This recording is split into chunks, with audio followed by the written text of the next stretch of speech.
perhaps the most memorable encounter I've had with anyone. Overarching above subscription, software as a service, and membership products, which is a mindset, a member mindset that says, I'm going to have a long-term relationship with this customer because I am going to solve an ongoing problem for them or help them achieve an ongoing goal. And I am going to continue to layer value in and evolve my offering to deliver on that goal to the best of my abilities. Welcome to the Own Your Commerce podcast, where leading experts, brands, and innovators reveal strategies for e-commerce growth. I'm your host, Jay Myers, and this show is brought to you by Bold Commerce.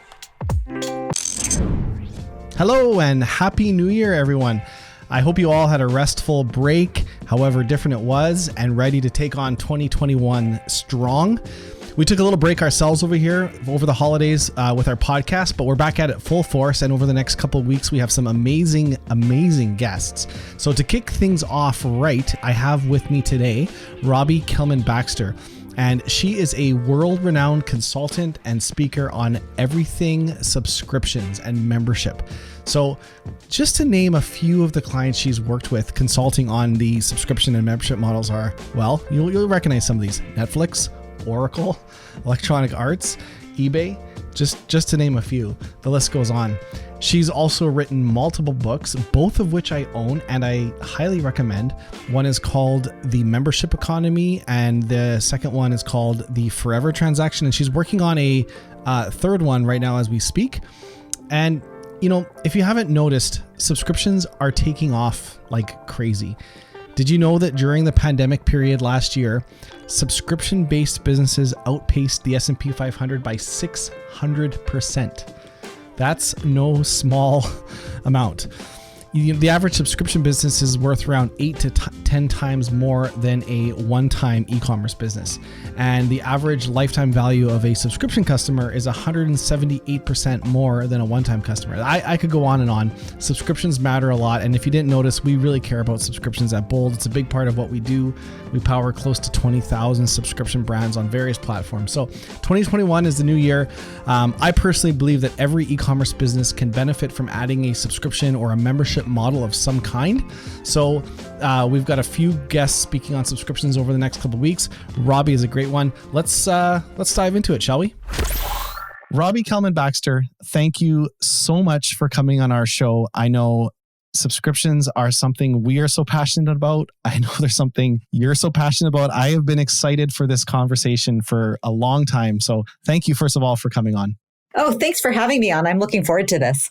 So who is Robbie, first of all, and why are you so passionate about subscriptions?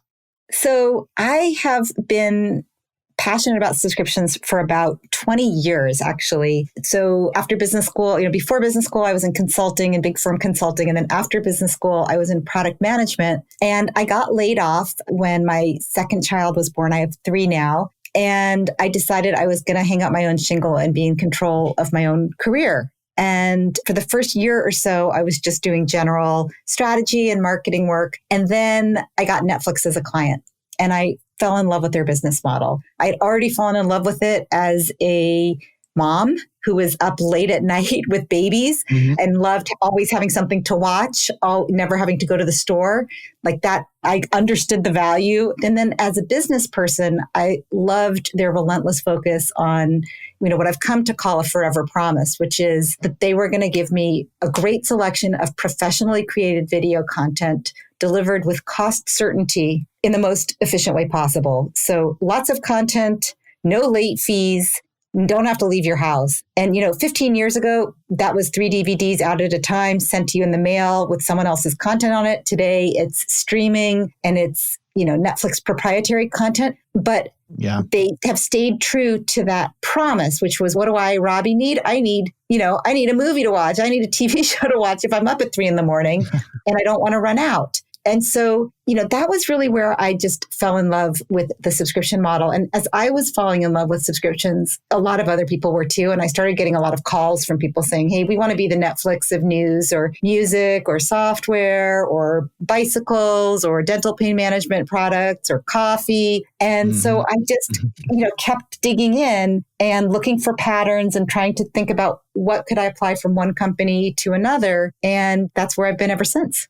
Well, you were certainly ahead of your time, because now if you can't subscribe to something, it almost seems weird. Like I'm subscribed to my treadmill and I'm subscribed to things that I would never normally think you would be subscribed to. But now we just take it for granted, but it's normal now. So you've written a couple books on this topic, the Forever Transaction and the Membership Economy, both of which I would highly recommend to anyone listening. They're fantastic books. It was the Membership Economy first, and then most recently, the Forever Transaction. I guess with the Membership Economy, why did you feel that book needed to be written?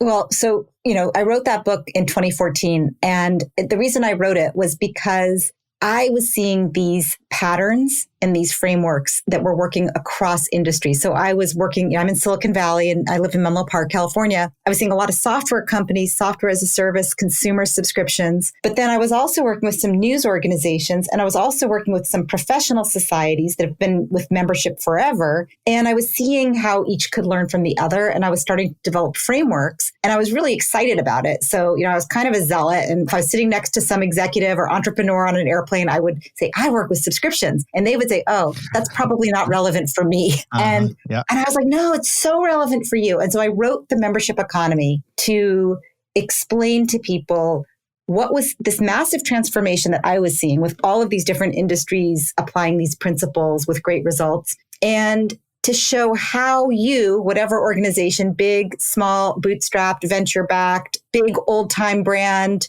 small, edgy tech brand, everybody could tap into these principles to build recurring revenue, greater lifetime customer value, better relationship with your customers. And so that's what I wrote the book, was to explain what I was seeing and to try to help other people see that as well.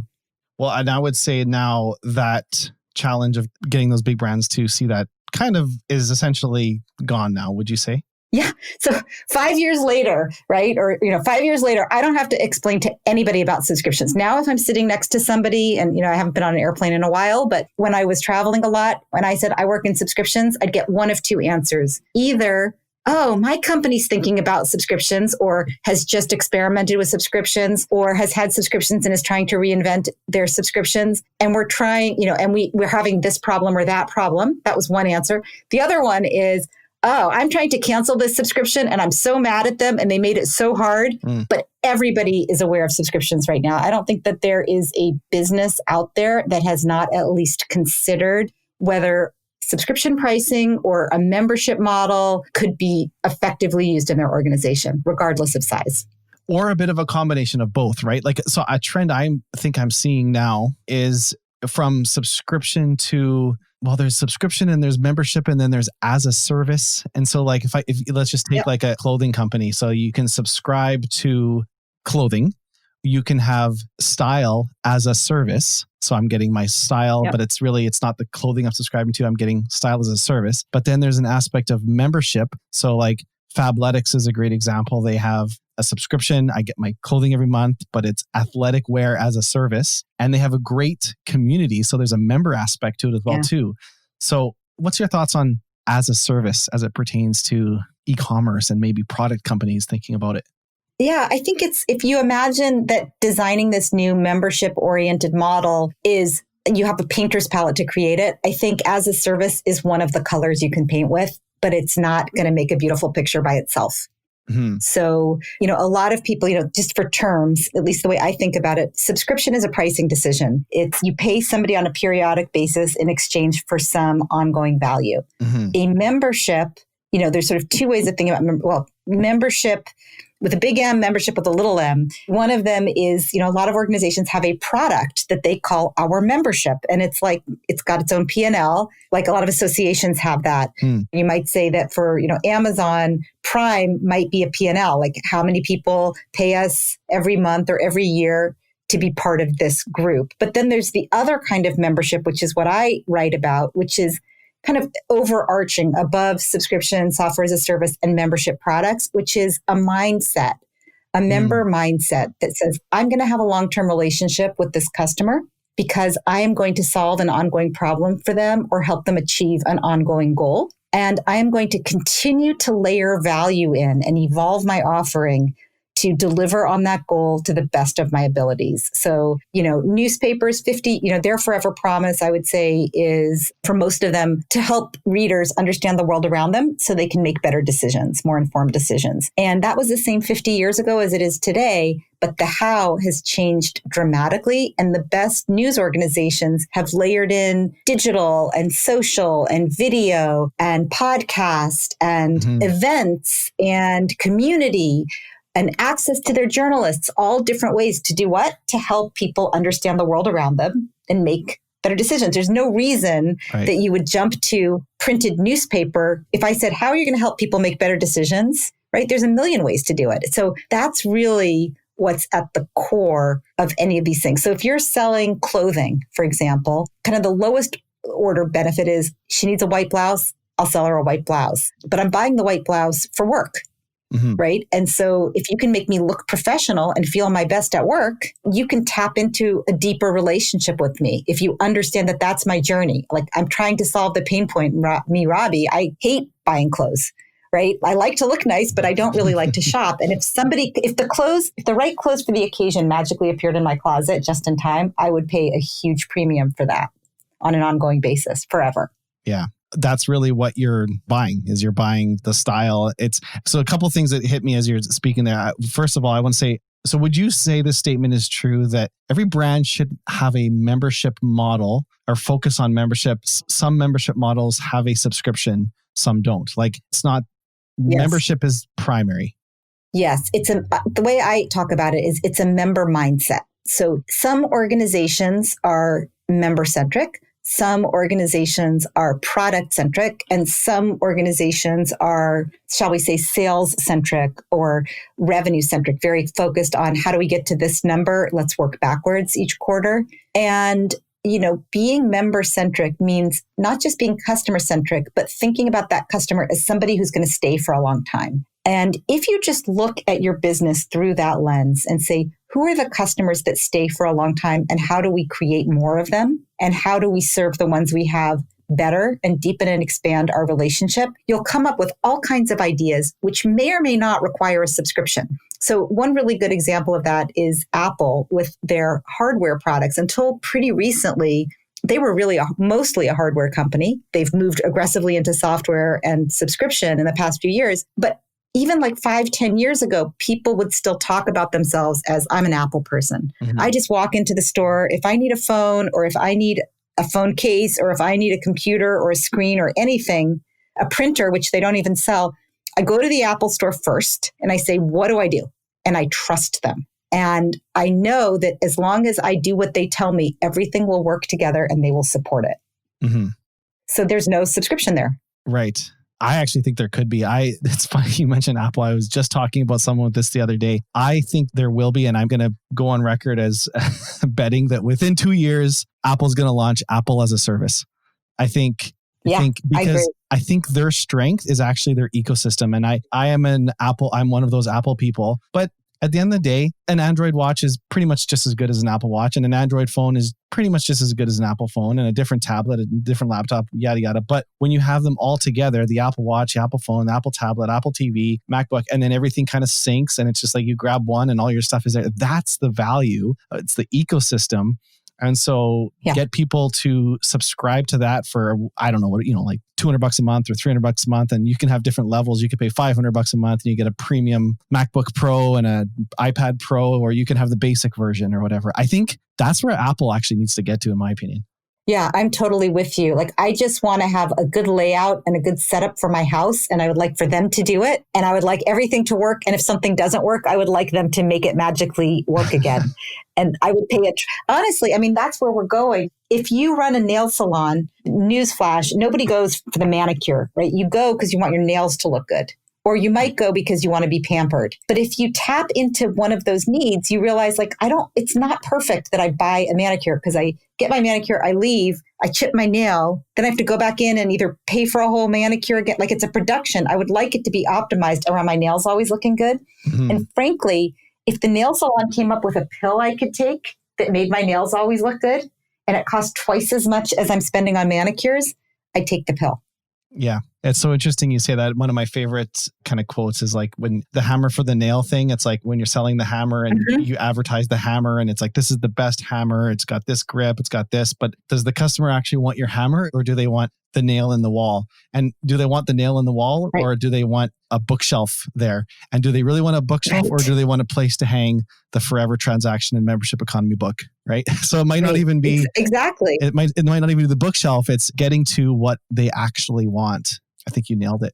And it's such a good point that you bring up because with that bookshelf example and the hammer, there might be two different people. One of them is like, I am a contractor. I am a construction worker. I really care about the hammer because I care about its usability and how often, how well it will last and how strong it is. But if you're, again, Robbie, I would really like to find a better solution that does not involve me hammering my thumb into the wall. And so if you know that at the hardware store, when I come in for the hammer, you can actually maybe sell me the service and maybe even say, what if once a month we sent someone out to your house to see if there's any other projects to be done?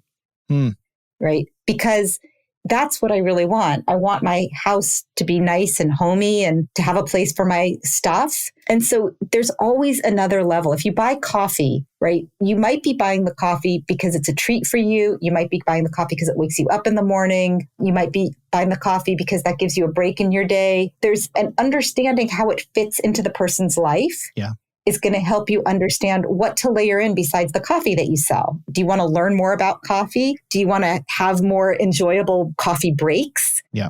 Do you want to travel to the place where the coffee is made and learn about the culture? All of those things can add value if you know why your customer came to you in the first place. Amen. So, Robbie, one of the things you talk about in your book, The Membership Economy, is about building an organization that's built for the membership model. And that really stuck with me because here at Bold, we have around 16,000 merchants using Bold subscriptions today, trying to launch or scale a subscription business. And I know so often they think about the product, they think about what's their pricing model going to be, they think about all that, but they are a e-commerce business slapping on, if you will, a Band-Aid or not, but totally. Like slapping on a subscription. And nothing else changes. Literally nothing else changes in the company, but they just like add the subscription option. But you talk a lot about having an organization built for the membership model. So what does that mean? An organization like built for membership? Yeah. So it's an organization where everybody's thinking about who are we serving and what is the long-term goal that they have that justifies their trust in us. So for example, one of the easiest models in commerce is a replenishment model, right? I'll never run out of coffee or I'll never run out of tuna fish or wine or potato chips or what have you, or diapers. And there is some value there. But if you take it a step further, you can find more ways to layer in more value and differentiate your offering. So, beyond replenishment, and I know you know this, there is curation, which is like a discovery box. Like I'm going to learn new things. I'm going to find new kinds of wine or new kinds of coffee or new kinds of bow ties. And then there's community and there's access to community, to information, to learning, to education, to support, to concierge services, to classes. And so when you have a member mindset, the initial offering is just your starting point. And you're really thinking about how you solve that problem. And so everybody in the organization needs to be thinking that way. So acquisition, in a traditional model, acquisition, boom, your prospect learns about you, they find their way to your site, they buy your product, boom, that's the end. You go back out and try to catch them or some other customer for the next transaction. In the membership economy, that first transaction is worthless if you're not going to keep them. Yeah. So you're not just concerned about the headline benefit that brings them, hey, come try this product, but you're about why they should stay, why they should trust you, why they should expand the relationship. So it's different for the acquisition team. It's different certainly for the product team that's building that, what is being offered for the subscription. And it's different in terms of how you support it, how you treat those people. It's got to be a better experience as a customer or / member because you're dealing with someone who's not trying to just figure out how they can do the minimal support possible and save as much money or not even support it at all. Because like their whole business, your lifetime value is tied into your relationship with that brand. So like ultimately it's kind of a win-win, right? For the customer and the store.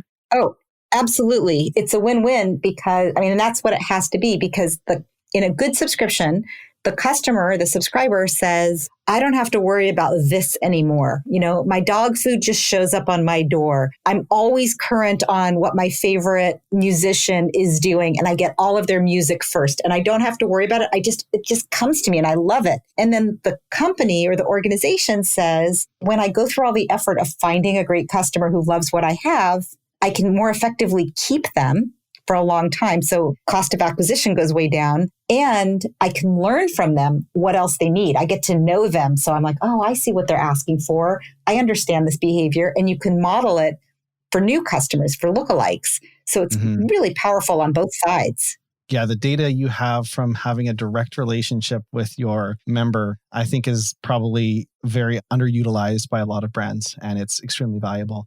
You talked a lot about onboarding as well too, and the importance of member onboarding. And I can also tell you, so as much as a lot of brands slap on a subscription, they also leave onboarding as an afterthought. It's kind of like, let's get membership and subscription launched, and then they either don't have any concept of member onboarding, or it's a year later when they have a massive churn problem and retention issues, they start to think about it. What are some of your thoughts and considerations for membership onboarding? If the people listening, if you remember nothing else or take nothing else away from this conversation, it's please the power of onboarding. When you have a brand new customer that is paying attention to you in that moment, there is a half-life on enthusiasm. So you want to take that moment when they're considering your business and your products to, number one, remove all friction and give them a great experience, which most companies try to do. Number two, reinforce the wisdom of their decision by showing them what they're saving or what they're gaining or what they're accessing. And number three, to begin to guide them to get the experience that your best customers get. Yeah. Right. So that's about surfacing the features that they're entitled to, right? It's about saying, do you know that you also, now that you're getting our dog food every week, do you know you're also part of the dog food community?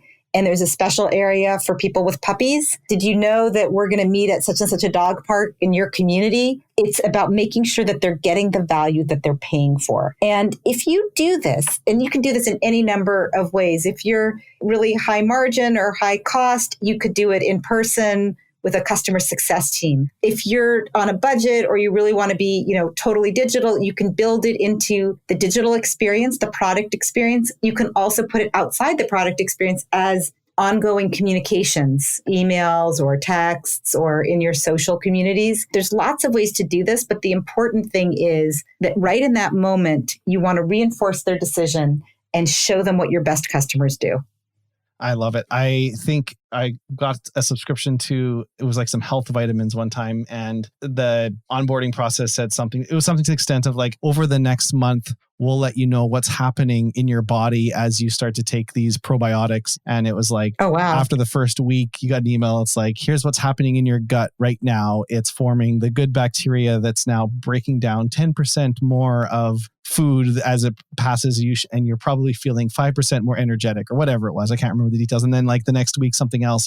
But the knowledge, that product became 10 times more valuable to me because of what I knew of it versus just I'm buying something that just says probiotics and I kind of know they're healthy, but I don't know. And then like, I'll never cancel that because I know what is actually doing. I think you said something about helping your customer understand the product, understand the value. Here's how you use these features. I recently did like the onboarding with Superhuman. It's like an email provider, and they did personal. It's $40 a month, so they can afford to do it, but it's like personal onboarding. Someone walks you through how to use the email client, and their whole thing is to get through your email super fast using keyboard shortcuts. And I would have never figured out all those shortcuts on my own. I wouldn't have taken the time, but you can't install the software until you go through their onboarding. And when you do the onboarding, then you see the value in it. And if you just search for Superhuman on Twitter, people are like raving fans about this email software, but I guarantee they wouldn't be if they didn't go through that onboarding process to understand all the value that's in this simple email client. But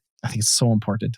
Yeah, I love both of those examples. The probiotics one is a great example of reinforcing the wisdom of someone's decision by saying, hey, you did something good for your body and this is what's happening right now. And I think that's great. I think also requiring onboarding, it depends on your business, but there's a lot of businesses where that introducing that little bit of friction does two things. One of them is it makes you feel like you're part of the club if you're in there.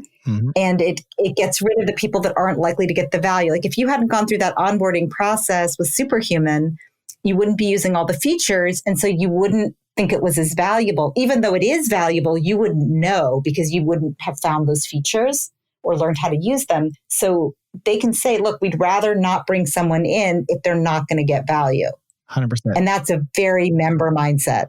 And I am willing to bet anything that if, I don't know what you call this, it's like an emotional attachment to this brand because I've spoken to someone and I was onboarded. My first contact with them wasn't when something went wrong. My first contact was being onboarded, having a great experience. And if something goes wrong, I'm way less likely to say something mean about them on Twitter or leave a negative review in the App Store or something like that. Like, because I've actually been, I'll always give them the benefit of the doubt. And I guarantee that's like that with brands, and I actually think there's something to be said for hearing someone's voice on a phone through that onboarding process. I think definitely don't skip out on the email onboarding, everything else. But if there's ever the opportunity to do that, like you said, though, if margins are high enough, definitely worth looking at. Well, on that topic, so, member retention and churn is for a membership company is probably the biggest fear for so many brands. And you talked a lot about building loyalty into member habits from the beginning. What does that mean, building loyalty into your member habits? And how can stores think about that? Yeah. So one way to think, like if you're thinking about retention and churn and you're struggling with it, I think it's helpful to work your way backwards and try to figure out what's driving the churn. Like what are the different, you really want to get very precise about the driver of churn. So I sometimes think about this metaphor of a party and like a house party or a party that a bar would have. So, one thing is I go to that bar all the time. I've seen, I've heard the band, I've heard every song they sing. I've had every drink they offer. I've tasted all the food. I'm sick of the people. I'm sick of the ambiance. I need something new, right? That's like, I've used up the membership. Yeah. Right. So then what you need to do is you need to expand what you offer, right? So this might be true of somebody like you've gone through, we were talking about discovery boxes, right? And it might just be like, I've seen, it's only so many ties one dad can wear, right? I have enough. I am maxed out. Like maybe you should give me socks now. Maybe you should give me cufflinks, but the tie department is all full. Then you want to work your way backwards and say, well, maybe it's that something wasn't really working in that product. Like I love the idea of this party, but the bar had really long lines and the dance floor was either too crowded or completely empty. And I hate all the songs. So that's a product problem as well, but it's more of an operational issue. So you might have an operational problem. Working your way backwards, a lot of the problems come in what I think of as that onboarding phase or failure to launch is what a lot of people say, which is somebody joins for the free trial or for the special early offer, and then they cancel in the first month. Right. And a lot of times that's because they never made it a habit. They never got the full amount of value because, like you said, maybe they're just sending me the vitamins or the probiotics and I don't really know what they do and they don't taste good. And I don't really notice a big change. So I guess I'll just stop. So that can all be resolved in that onboarding phase. And that's really where building habits comes into play. Reinforcing, habits are all about guidance and reinforcement.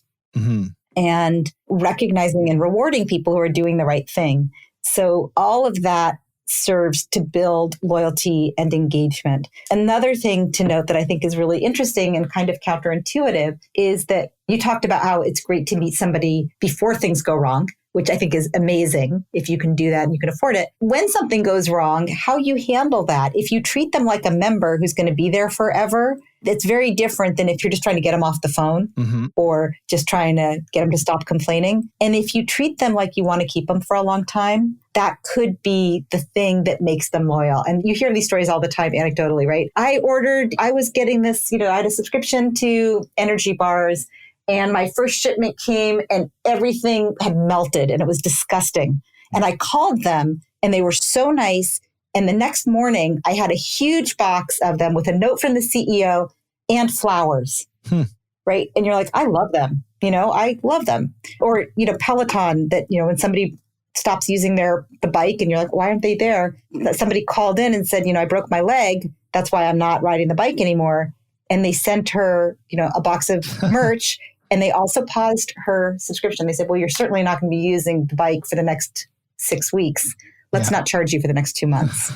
And that builds great loyalty when you have a problem and they fix it for you. They must hear some funny things when they do those calls. I got into this Netflix show and I'm addicted and I'm not exercising anymore.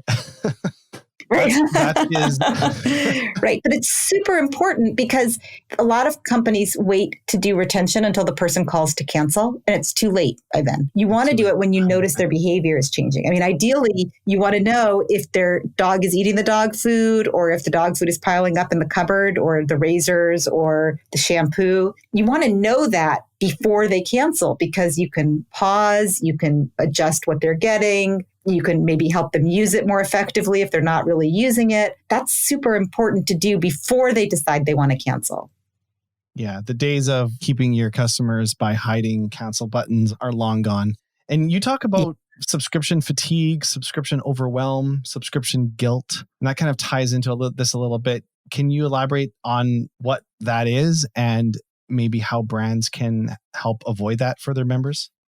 Yeah. So we're in a world right now where everybody is using subscriptions, right? So if you ask a consumer or a business person and you say, look, in your business and personal life, how many subscriptions do you use or pay for? The numbers are staggering. And so people are exhausted. They love good subscriptions, but they're also really cynical about bad subscriptions. And so they're going to wonder, why are you making me subscribe when I used to be able to buy it outright? They're going to ask, what are the cancel policies? They're much savvier. And so if you know you're working in a world of subscription fatigue, you need to make sure you have product market fit, meaning that you're giving them enough benefit to justify the subscription, which is probably more than just sending them a box of stuff every month. You need to make sure that they're getting the value that they're paying for, because otherwise you have subscription guilt where people are like, I have this subscription, I haven't watched a show in a month, or all the energy bars are piling up in my pantry. I remember one of my neighbors last summer had a subscription to Blue Apron and his wife and kids were out of town. And so he came over to hang out with my husband and me. And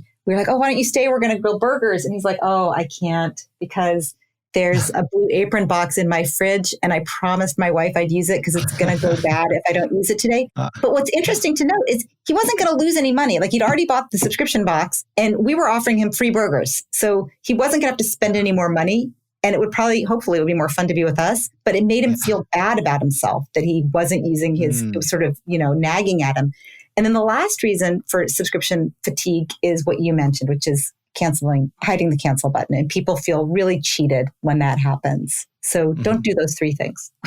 No, definitely not. That's really an interesting one with the Blue Apron example. I think something I feel is there needs to be with every subscription at least 3 times more value than whatever the product is, because you talked earlier about whether that's being community or that being access to something or that being maybe Blue Apron has partnerships with a whole bunch of other companies and you're getting discounts at this and you get access to like gym memberships and maybe they partner with Peloton and you get 10% off Peloton every month because you subscribe to Blue Apron or whatever. It becomes less about the product. And if you're like, you know what, I didn't have it for a couple of days, but that's okay because there's all this extra value, that might be a great way to tackle that problem because that is a real one, like the buildup of the subscription product, which happens to everyone. Like, it's going to happen. Yeah. So I guess on that topic, we talk a lot about, so pricing plays into this a little bit too. You were talking about free trials, and first of all, I think you're a proponent of the free trial model, correct? Like, your pricing should be the servant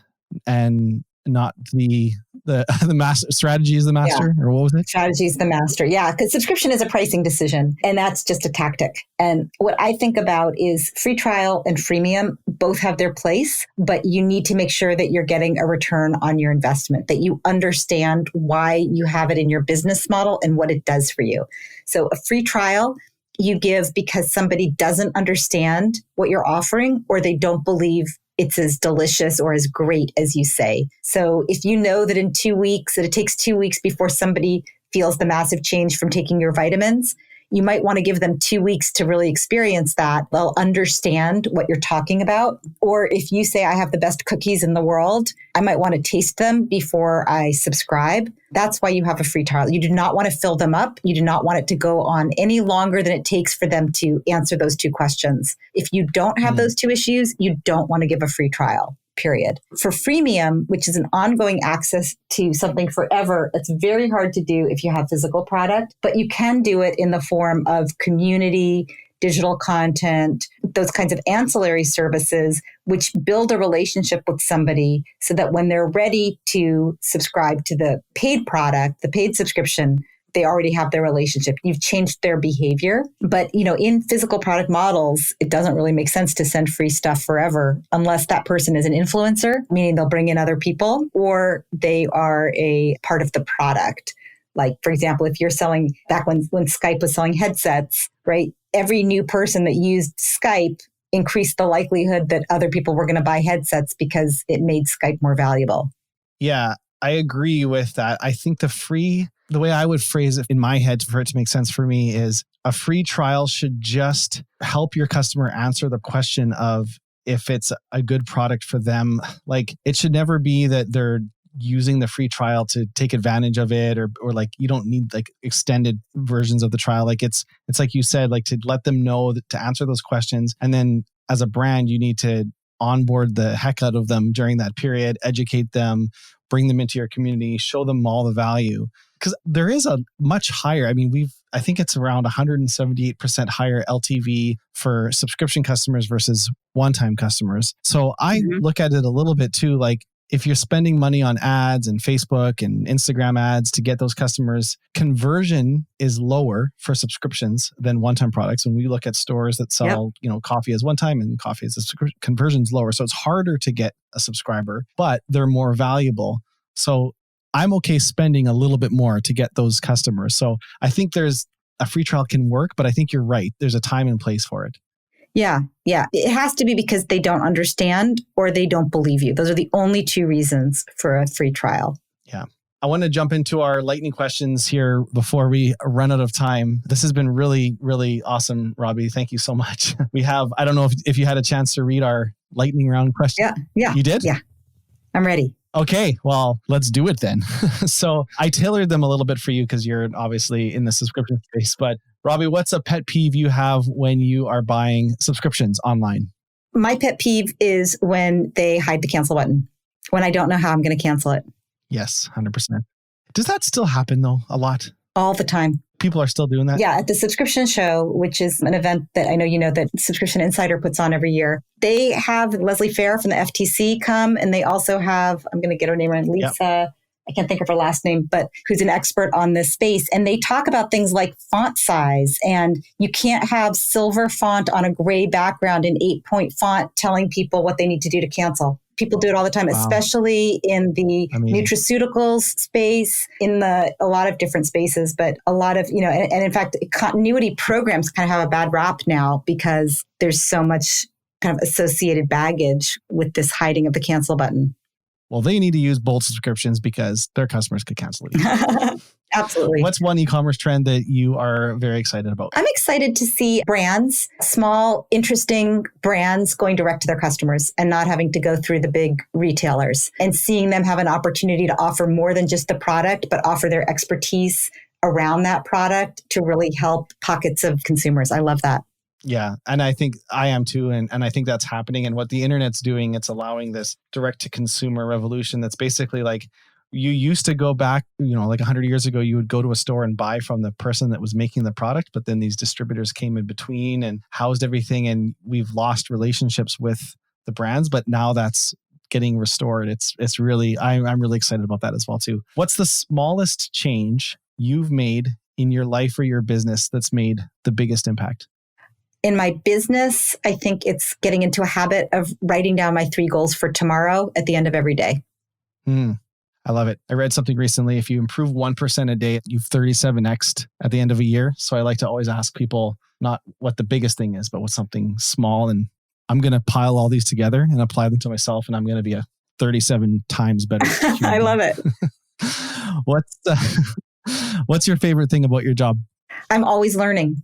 And I'm able to apply that learning to help other people. Those two things really juice me. Being like, oh, that's a new industry, or that's a new idea. Or, this morning I talked to a guy that's a pricing expert and was, really digging in on how that affects subscriptions. I love that. And then I love being able to help people.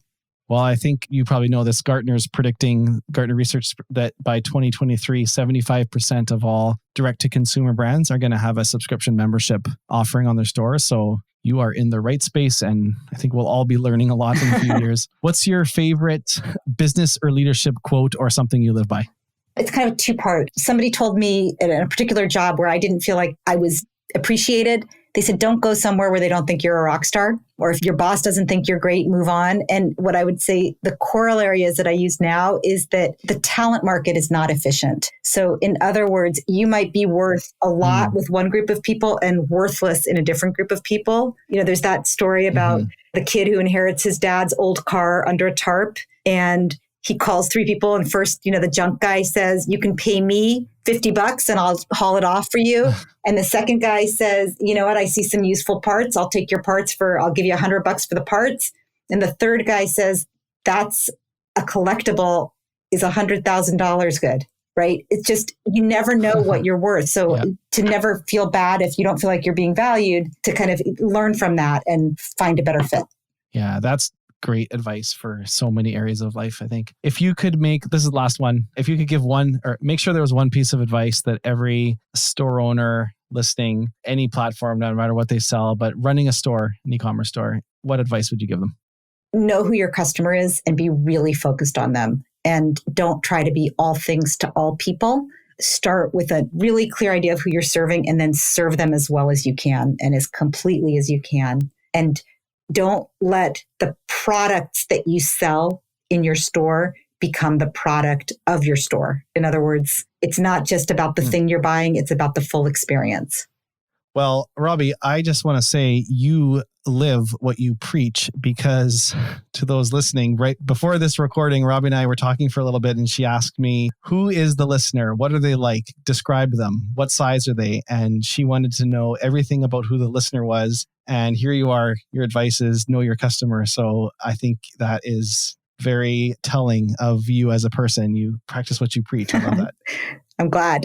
Robbie, thank you so much for coming on. For those listening, where would you like to send people to learn? I know you do a lot of things, you speak at events, but where would you like to send people to learn more about you and what you do? Yeah, so the easiest place is RobbieKellmanBaxter.com. That's my name, RobbieKellmanBaxter.com. And you can find out about my books there. And if you /audience, RobbieKellmanBaxter.com/audience, you can get a chapter from my new book and a membership manifesto and some process visuals. And then you can find me on LinkedIn. I'm very active on LinkedIn. And so if you mention this podcast, I'll be delighted to link in with you. Awesome. Robbie, thank you so much. It's been a pleasure. Thanks, Jay. It's been fun. That's it for another episode of Own Your Commerce. If what you've heard has helped you in any way, I'd love it if you'd leave us a review in iTunes or Spotify or wherever you listen to your podcast. It's a new podcast, and reviews really help spread the word. And if you know someone you think that might benefit from this podcast, share it with a friend. If you'd like to learn more about Bold, visit boldcommerce.com. You can view all our past episodes, and if you have a story you'd like to tell, we'd love to have you on the show. You can apply to be a guest or suggest a guest on our website as well. That's all for now, and we'll see you next week.